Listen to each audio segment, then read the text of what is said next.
제가 협회 입장에서도 그쵸. 복귀 안 시키지, 그건 당연한 거지. 그쵸. 아, 이런 일화가 있었구나. 저는 새끼 먹어요. 너무 신기하죠. 새끼. 그러니까 보통 이제 많은 사람들이 이제 착각하는 게 6끼, 뭐 5끼 뭐 이렇게 얘기하는데, 그 끼니수에 대한 과학적 근거는 없어요.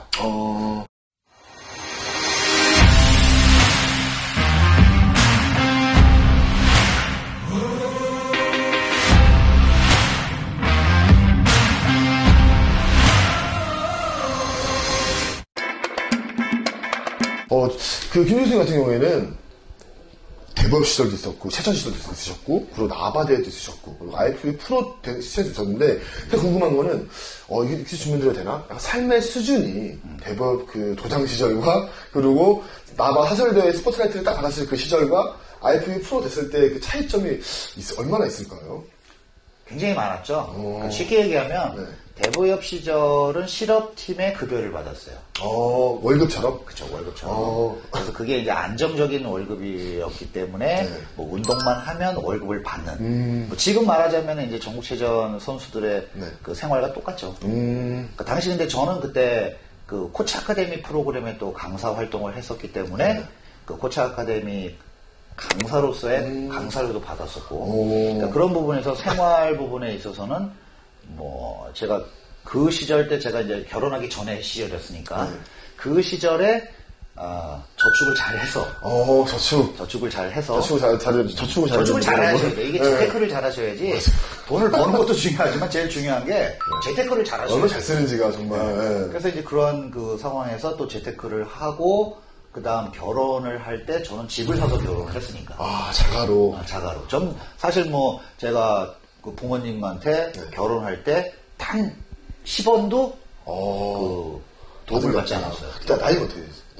그때 30. 펜션 반성해야 됩니다, 저희 반성해야 됩니다, 여러분들. 그러니까 집을 사서 결혼을 했고, 또 결혼한 후 이후에 이제 제가 코치 아카데미를 그만두고 머슬 아카데미 프로그램을 만들었잖아요. 그 머슬 아카데미 프로그램을 만들었기 때문에 이제 코치 아카데미에서의 모든 기반을 가지고 제가 밖에 나가서 경쟁 프로그램을 만들었으니 뭐 제가 협회 입장에서도 복귀 안 시키지, 그건 당연한 거지. 그쵸.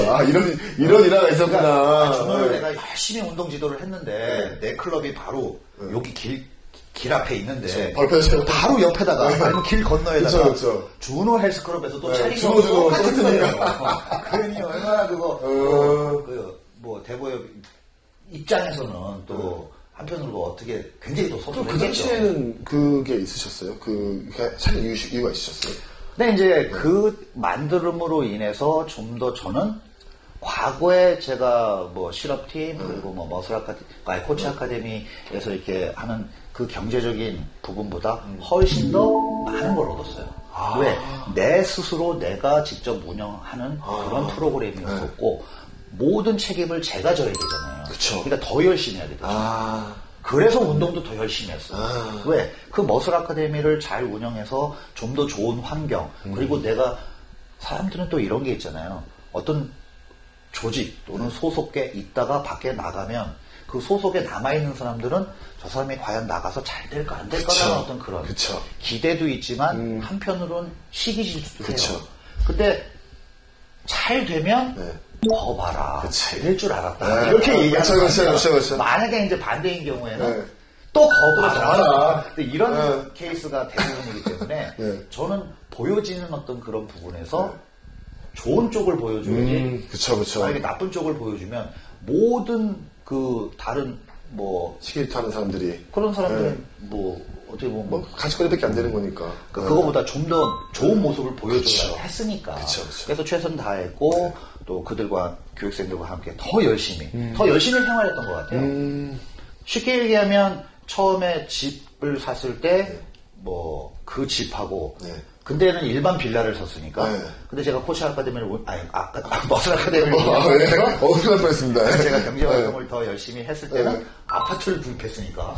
와, 재테크가 확실히. 그리고 이제 아파트를 구입하면서 나중에 아이가 생기고 아이들이 이제 성장을 하면서 학교를 다니게 되니까 학군 문제가 나오더라고요. 그럼 학군 좋은 데로 또 이사를 가야 돼요. 그러니까 그때 가서 또 글로 가면 또 집을 또 사게 된 거죠. 그래서 아파트를 사게 되는 어떤 그런 거. 그러면서 경제적인 게 한번 좋아지면 계속 좋아져요. 그래서 이제 프로로 넘어왔네? 네. 그 프로로 딱 넘어오니까 이제는 스폰서십이 생기는 거예요. 지금의 경제적인 부분에서는 뭐 대보역 시절, 그 다음에 머슬 아카데미 시절, 그 다음에 IFB 프로 시절 이렇게 나누어 본다면 이런 곡선을 그렸다라. 그러니까 이렇게 상승되는 곡선이고 또 이제 지금 제가 프로로서 활동하는 어떤 이런 부분에서 요즘 또 유튜브라고 하는 또 이런 또 새로운 요새 대세시지 않습니까? 영역이 또 나타났고 또 이게 또 지금 크리에이터로서 제가 활동도 하고 있고 또 우리 준호 선생님도 IFB 프로 트레이너 또 거기 서티피케이션 선생님으로 활동하고 계시고 저 또한 거기에 이제 마스터 트레이너로 활동하고 있고 또 이게 해외로 또 눈을 돌려야 돼요. 해외로까지. 그냥 국내에서만 있을 것이 아니라 프로 선수니까 프로 선수로서 해외의 어떤 그 교육 프로그램 또는 해외 선수들과의 어떤 트레이닝 관계에 관한 이런 그 코칭 부분에 관련된 어떤 이런 부분도 이렇게 진행하면 오히려 프로 선수가 됨으로써 할 게 사실 더 많은 거죠. 근데 내가 할 게 PT만을 할 것이 아니라 자꾸 퍼스널 트레이닝하고 하는 어떤 이 부분도 좋지만 자기 몸도 만들면서 자기만의 수익적인 부분에 대한 퍼스널 트레이닝도 진행하셔야 되고 더 프로로서 활동하기 위해서는 해외로 눈을 넓게 그리고 활동도 넓게 근데 그 활동을 영역을 넓게 하기 위해서는 반드시 자기가 갖춰야 되는 조건이 뭐냐 언어 영역을 반드시 자기가 갖고 있어야 돼요. 이 영어라고 하는 거 맞다, 영어. 외국어를 정말 지금 우리가 한국어를 이렇게 같이 대화하는 이제 이런 것처럼 정말 외국 사람들과 인터뷰를 했을 때 중요한 질문입니다. 왜냐면 프로 선수는 그 인터뷰를 하지 못하면 그 다음 인터뷰가 안 들어와요. 맞아요. 황철수 선수가 그 좋은 얘기를 자주 하시잖아. 그쵸. 왜냐면 맞아요. 입금이 되는 순간 전 세계 말을 하잖아요. 그쵸. 진정한 맞습니다. 입금이 진정한 되는 프로. 순간 황철수 선수님. 모든 나라의 말을 다 해요. 그다음 저도 깜짝 놀랐어요. 그렇게 중국어를 잘하는지 난 몰랐어. 딱 종이를 주고 입금이 되잖아요? 그러면 그날 저녁에 찍어요. 거의 짧은 말 안녕하세요 이 정도가 아니라 한 이만한 글을 그냥 외워서 해버려요. 이게 확실히 프로는 중요합니다. 프로 선수로서의 어떤 그 레벨은 경기력도 중요하죠. 경기력도 중요하죠. 그러니까 경기력과 함께 또 어떤 수입적 그런 부분에 대한 것이 또 뒷받침이 안 되면 또 이렇게 지속적인 활동이 어렵잖아요. 지속적인 활동. 맞아요. 그리고 또 제가 또 가족도 부양을 해야 되고 또 이런 부분도 있기에 그냥 단순하게 이제 운동만 한다라고 하는 것은 아닌 것 같아요. 그쵸. 이제 그런 시대는 갔죠, 진짜로. 저도 마찬가지로 저는 반대쪽으로, 저는 약간 교수님을 좋아하는 또 이유가 멋있으시잖아요. 왼편에 두 손으로 하겠습니다. 멋있으시잖아요. 그래서 최춘영도 멋있고, 그러니까 좀 이렇게 멋이 있어야 돼요, 사람이. 저 개인적으로. 멋이 있어야 스타성이 나오고, 스타성이 있어야 스폰서십을 끌어오는 건데, 저는 과감히 포기하고 사업을 하기 시작했습니다. 저는 조금 자신 없기 때문에, 정말로 잘생긴 사람은 좀 더 플러스가 된다. 이건 100%입니다. 이건 100%예요, 이거는. 맞아요. 네, 100%예요, 이거는. 특히 바디빌딩이나 또 다 마찬가지입니다. 이게 스포츠에 보면 또 남자로서 또 남자답게 생긴 얼굴, 그다음에 여성은 여성스러운 또 이런 얼굴. 그런 잘생긴 외모가 득이 되면 득이 되지 해가 되진 않아요. 가끔 해가 되는 경우가 있어요. 그 이유는 뭐냐? 이런 경우가 있더라고요. 나는 몸 좋은 애가 몸은 별론데 이거 믿고 일단 한다. 이런 거 제외하고는 다 되게 되는 것 같아요. 또 그런 게 있나? 저희 얼마 전에 정대지 선수라고 있는데 운동을 열심히 한 계기가 뭐냐 물어봤더니 사람들이 몸 평가 안 하고 이걸로 1등 줄 안다고 그런 소리가 있어가지고 정대지 선수 보고 계신가요? 있어가지고 이제는 좀 근데 사업적으로보다 수익적으로 프로 선수 중에 잘 버는 분들이 좀 이렇게 많아졌으면 좋겠어요. 그게 많아져야지만이 정말로 김효승 허철 선수님처럼 해외 활동도 많이 하시고 초청받아 또 세미나도 하시고 또 지금 이거 프로그램 해외에서 가져온 프로그램에 지금 마스터 트레이너로 계시고 이런 게 점점 더 프로그램이 많아져야 대한민국이 좀 피트니스 문화가 발전된다고 생각이 들거든요. 여기까지는 좀 이제 좀 어려운 얘기였다면 이제 정말 좀 유치한 얘기도 물어보고 싶어가지고 이제 이게 좀 이게 심오한 얘기는 그 선생님 딱 네이버에 보디빌더 김효승 치잖아요. 쫙 나와요 진짜. 읽어보는데 한참 걸립니다. 쫙 나오기 때문에 이제 좀 들어보지 못한, 이제 정말 질문들이 있잖아요. 이런 게 있어요. 유시아님, 운동하기 싫으신 날 있으세요? 있죠. 아, 있으세요? 있어요. 네. 근데 이제 그 운동하기 싫은 날이 정말 너무 자주 있는 일이 아니라. 그래요? 저한테는 깜짝 놀라는. 100일 기준으로 해서 며칠 정도가. 이런 경우라고 생각하시면 돼요. 제가 아내 생일 때. 아내 생일 때. 멋있다. 전 하루를. 네. 아내를 위해서. 와. 그다음에 뭐 결혼 기념일. 그때 뭐 운동하는 게 뭐 아쉽다, 뭐 이런 생각 아니시죠? 그런 거, 운동해야 되는데 생일이라서 생일은 되는 거. 그러면 이제 이렇게 생각하셔야 돼요. 우리가 운동을 할 때 고립을 해야 되잖아요. 그쵸. 해당 근육 부위. 그쵸.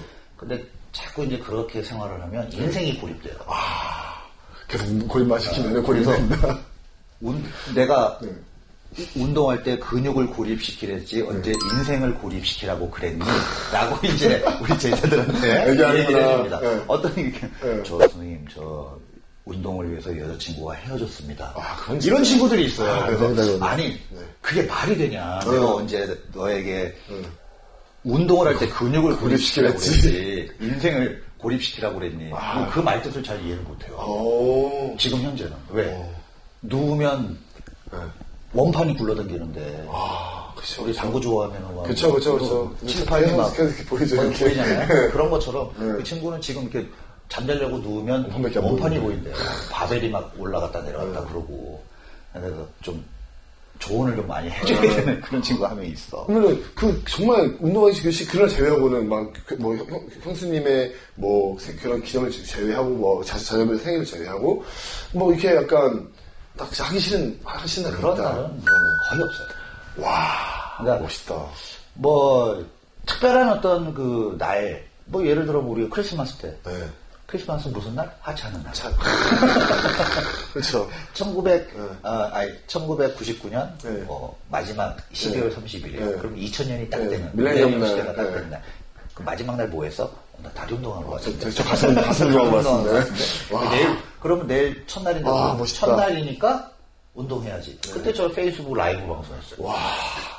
보디빌딩 이즈 마이 라이프에서 마이 패밀리 이즈 라이프가 되는 그 순간으로 넘어가는 그 지점도 언제나 됐든 간에 멋있는 것 같아요. 교수님 같은 경우는, 저 같은 경우는 바디빌더도 아니고, 보디빌더도 아니고, 정말 전문적으로 운동한 지도 얼마 되지 않았지만은, 평생을 정말 운동하시는 분이 이걸 내려놓는다는 거는 정말 쉽지 않을 것 같거든요. 맞아요. 그거를, 솔직히 이거 말씀 되게 건방지고 그렇죠. 어떻게 내려놔도 멋있을 것 같아요. 저희는 그냥, 가족을 선택하면 더 멋있겠지만, 뭘 선택하시든 간에, 내려오실 때쯤 우리는 다, 그냥 되게 멋있으실 것 같아요. 그러니까 멋진 선택, 그 다음에 멋진 모습, 네.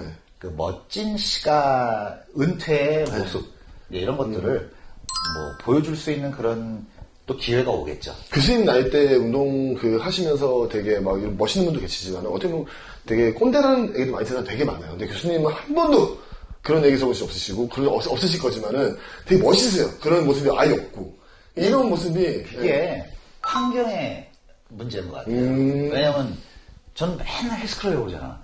그러면 젊은 사람들하고 어울리니까. 그다음에 과거 코치 아카데미 시절부터 시작해서 20대 때 항상 20대들하고 어울리고 또 30대가 돼서 머슬 아카데미 만들어서 또 20대들하고 어울리고 또 40대가 돼서 또 시합 뛰면서 또 20대들하고 어울리고 지금 프로 선수 생활을 하면데도 불구하고 비록 나이는 50대지만 항상 주변에 20대, 30대들이에요. 교수님이 또 생각보다 너무 털털하시니까 이게 놀랍죠, 편집자님. 교수님이 딱 보다 보면 밖에서 저 나바테 봤잖아요. 그때는 미간에 딱 있죠. 딱 쓰시고 이러고만 다녔어요. 그 당시 멋있는 모습만 보시다가 2015년 올림피아 때 작아 보이다가 이때 의붓점에 있다가 그 다음에 나갔을 때 이제는 편하게 얘기해 주시는 걸 보고 이런 면도 있구나. 근데 그런 면이 더 꼰대 같지 않은 모습, 정말 멋있는 프로에 정말 멋있게 나이 드신다는 게 이런 거라는 게 정말 느껴지거든요. 예전에 이제 우리 레이라고 하는 사진 포토그래퍼 잘하죠. 그때 그 레이라고 하는 포토그래퍼의 초대를 받아서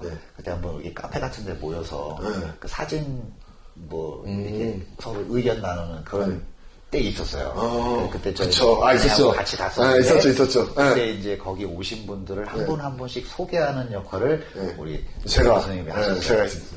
근데 그때 저는 이제 양재동에서 잘 몰랐으니까 그렇죠. 그때 시합장에서 한두 번 봤나? 그쵸. 그 정도? 네. 그냥 이렇게 안녕하세요라고 해서 안녕하세요 이제 이 정도였지 서로 이렇게 대화도 해본 적도 없었고 헬레니 시절입니다. 그런 시절이었는데 이렇게 누구 소개하고 누구 소개하고 저를 제일 마지막에 소개를 하더라고요. 네.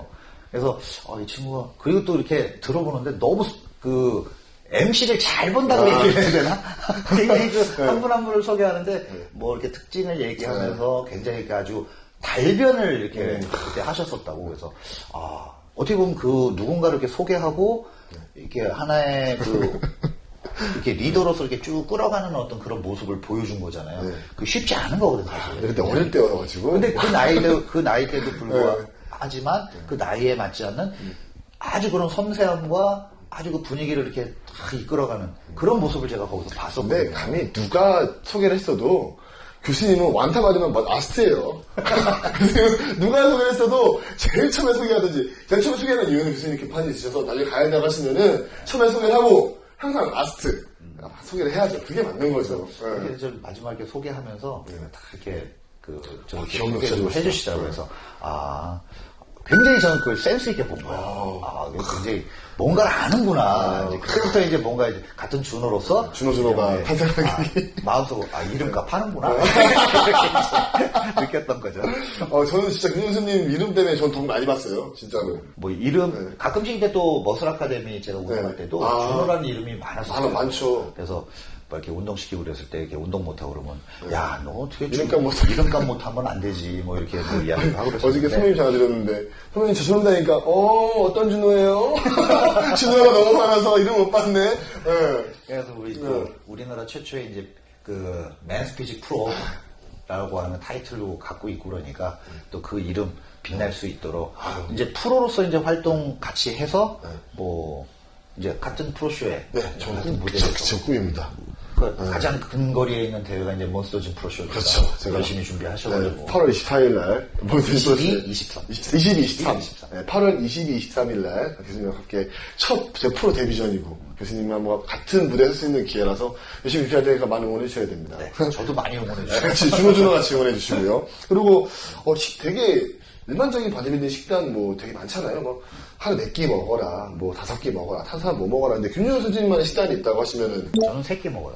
너무 신기하죠. 3끼. 그러니까 보통 이제 많은 사람들이 이제 착각하는 게 6끼, 뭐 5끼 뭐 이렇게 얘기하는데 그 끼니수에 대한 과학적 근거는 없어요. 그러니까 왜 6끼를 먹어야 되느냐라고 보디빌더한테 물어본다면 과학적인 근거를 댈 자료가 없어요. 논문도 없고 학문도 없어요. 근데 다만 이제 그 단백질에 대한 어떤 소화 시간에 소요되는 뭐 3, 4시간라고 하는 어떤 일일 부분을 하루 24로 나눠서 이렇게 해놓은 것 뿐이야.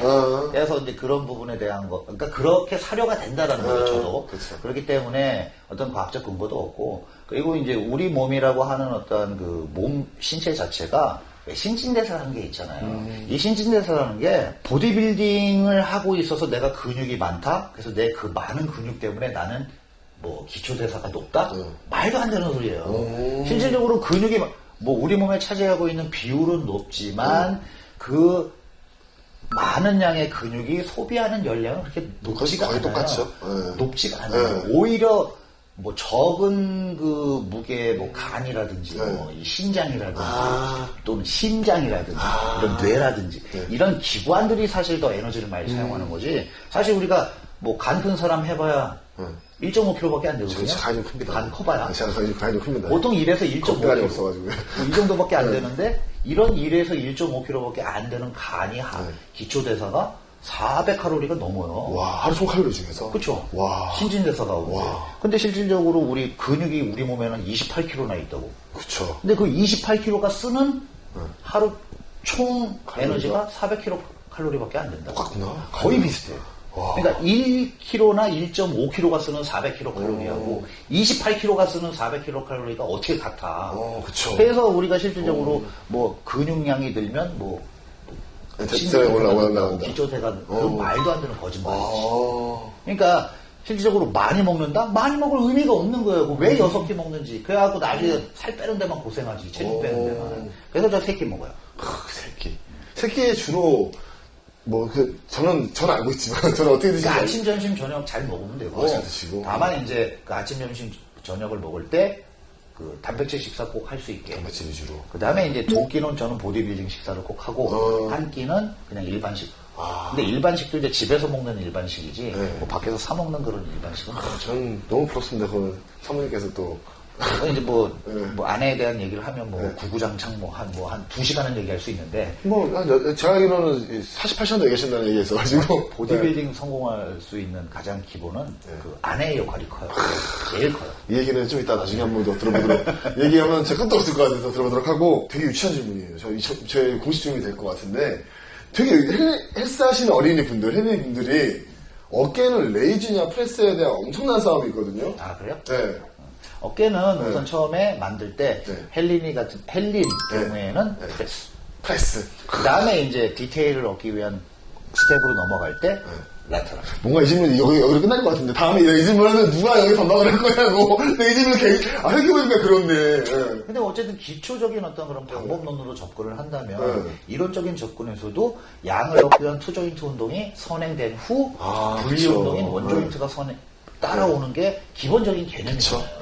근데 뭐 레터럴 하면 물론 이제 헬린 입장에서 조금 더 빠른 선명도와 빠른 분리를 얻기 위한 레터럴 레이즈를 먼저 진행하는 것도 괜찮죠. 왜냐면 어깨 부위 같은 경우에 해당 근육의 전면, 측면, 후면은 그냥 엄밀히 보면은 소근육의 형태니까 보통 이제 소근육에 해당되는 운동 방법론적인 접근에서 발전적인 측면으로 봤을 때 소근육의 분리 운동을 진행했을 경우에는 양증강 운동의 발전 속도보다 분리 운동이 훨씬 속도가 빠른 거는 이미 입증이 된 거죠. 보고가 돼 있습니다. 그런 측면으로 본다면 내가 조금 더 헬린 입장에서 조금 더 나은 어깨 뭐 커팅이라든지 어깨를 좀 더 이렇게 볼로 튀어나오는 이런 쉐입에 관련된 것을 좀 변화를 빨리 얻기 위한 접근이라면 레터럴이 먼저 프레스가 나중 이렇게 되겠지만 보디빌딩의 정석적인 헬스의 정석적인 접근으로 이렇게 이야기를 나눈다면 기본은 프레스, 그 다음에 레터럴은 디테일이죠. 제가 이런 말 되게 많이 하거든요. 운동에 정답은 없지만 기본이 있다고 말하는데 이게 정답인 것 같아가지고 다음 제가 모집한 분을 제가 선택한 셀렉을 해놨는데 다음 분이 과연 어떻게 하실지는 너무 반박을 진행하고 있는 유튜브의 그 몬스터 짐 트레이닝의 그 프로그램의 타이틀이 헬스의 정석, 보디빌딩의 정석. 이거는 뭐 반박 불가니까. 그리고 그러면은 부위별 최고 운동 하시고 뽑아달라고 하면은 가슴 등 어깨, 하체, 팔 중에서 뭐 많은 운동이 있겠죠. 근데 저는 과거에는 굉장히 프리웨이트를 많이 얘기를 했어요. 근데 지금은 머신을 선택해라. 머신을 선택해라. 왜? 직장인들 보디빌더 될 거 아니잖아요. 자기 건강을 위해서는. 그쵸. 헬리 지금 시작했지만 무게 욕심, 자꾸 몸 커지려는 욕심 가지면 무거운 거 들고 자꾸 이상한 운동해. 그쵸. 이상한 프리웨이트를 하게 되면은 자꾸 이상한 운동해. 그러니까 자세도 안 나오는 걸 억지로 하고 막 그런다. 유튜브에서 본 걸 이상하게 하시는 분들도 있고. 어떻게 보면 유튜브가 좋은 것도 있지만 또 이게 접근성이 너무 이제 진입 장벽이 낮으니까 뭐 이렇게 옳은 정보도 있지만 또 그릇된 정보도 있을 수 있거든요. 이제 그런 부분은 이제 분별을 해서 자기가 받아들일 수 있는 능력이 안 되기 때문에 무조건 따라하는 어떤 그런 경우도 있어요. 그래서 이 크리에이터들은 조금 더 이제 사명감을 갖고 영상도 제작해야 되고 좀 더 좋은 정보를 전달시켜 주는 게 어떻게 보면 크리에이터들이 꼭 해야 되는 저는 의무라고 봐요. 그래서 헬린 분들이 운동을 한다면 처음에 무게욕심을 버려야 돼요. 그 무게욕심 속에서 내가 좀 더 무거운 무게를 들기 위한 기초는 머신을 통해서 갖춰줘야지만 더 안전하고 훨씬 더 근육의 움직임 같은 거를 저희가 더 잘 습득할 수가 있거든요. 그래서 기본적인 운동을 치면 뭐 와이 체스트 프레스 같은 이런 가슴 운동은 제일 좋거든요. 가슴 운동. 그 다음에 이제 스쿼트 같은 경우에는 물론 과거에는 스쿼트밖에는 뭐 이런 거 없었잖아요. 근데 지금은 레그 프레스도 있고 V 스쿼트도 있고 많아요. 그러니까 뭐 저는 레그 프레스 좀. 레그 프레스. 그 다음에 뭐 등 운동 같은 경우는 뭐 과거에 데드리프트 뭐 바벨로 뭐 그런 거 왜 해? 그런 거보다 지금 요즘 뭐 플레이트 로드 가지고 뭐 시트 로우라든지 뭐 이렇게 케이블 풀다운 같은 거 해도 충분한데 그런 방법으로 이제 저는 바꿔주시고 이두나 팔 운동은 소근육이니까 이두는 그냥 바벨 컬 정도도 괜찮아요. 그다음에 삼두 뭐 케이블 갖고 프레스 다운하는 뭐 이런 정도는 충분하고 어깨 숄더 같은 경우에도 뭐 숄더 프레스 머신 많잖아요. 근데 꼭 요렇게 하더라고. 회내전 시켜가지고. 그러니까 과거에 그 고전적 아놀드 형님 시절 때 했던 그 방법을 그대로 지금. 네, 근데 맞아요. 지금은 중립 그립이 훨씬 더 손목 안정에도 좋고 주관절에도 스트레스도 덜 주고 뭐 이런 방법을 좀 이용하셔가지고 뭐 숄더 프레스 머신을 그러니까 뉴트럴 그립으로 이렇게 진행하는 이런 프레스 방법 이 정도의 운동 방법이면 기본 운동은 다 이제 같이 이게 정말 큰 도움 되는 말. 이게 마지막 바탕이 되게 중요한 게 대부분 다 운동 이렇게 하는 사람들 되게 많아요. 근데 벤치도 이렇게 하고 뭐든지 다. 왜냐면 그게 어깨 근육 모양 상관이 있잖아요. 이렇게 잡아주면 모양이 진짜 정말로 편안합니다. 이건 저는 전문 용어로 하게 되면 너무 뻔하게 붙여 잡는 거라서 간단히 말씀드리자면은 편해요. 가동 범위 잘 나오고 막 관절이 아픈 느낌이 잘 안 들고 정말 근육이 아픈 느낌이 들어요. 그래서 유명한 헬스 머신 뉴텍 그 머신 보면은 그립이 기가 막히게 돼 있어요. 그대로 밀기만 해도 먹기 때문에 정말 헬스장마다 요새 뉴텍 없는 데 없습니다. 뉴텍 그거 보시면 코 한번 밀어보세요. 이게 왜 이게 거부감 받지 마시고 그냥 이 모양이 이유가 있는 거예요. 그분들이 괜히 머리 안 써서 만든 게 아니기 때문에 꼭 한번 머신으로 먼저 이용해 보시기 바라겠습니다. 네, 다음 질문은 제가 여러 가지 적어왔는데 보디빌딩을 하면서 이것도 유치한 질문인데 운동이 힘들다, 뭐 식단이 힘들다 이런 말 하잖아요. 뭐가 가장 힘드신 것 같아요? 탄수화물을 좀 이렇게 빵빵하게 넣어줘야지. 넣으니까 이게 운동이 잘 되더라. 그래서 힘들 때가 언제냐? 못 먹을 때다. 그다음에 집에서 막 같이 땀 흘려가면서 몸으로 놀아주고 이런 게 더 오래 기억돼요. 커서 되는 어떤 그런 기억보다 아무리 그래도 아버지가 운동 주시는 게 제일 기억이 많이 남는데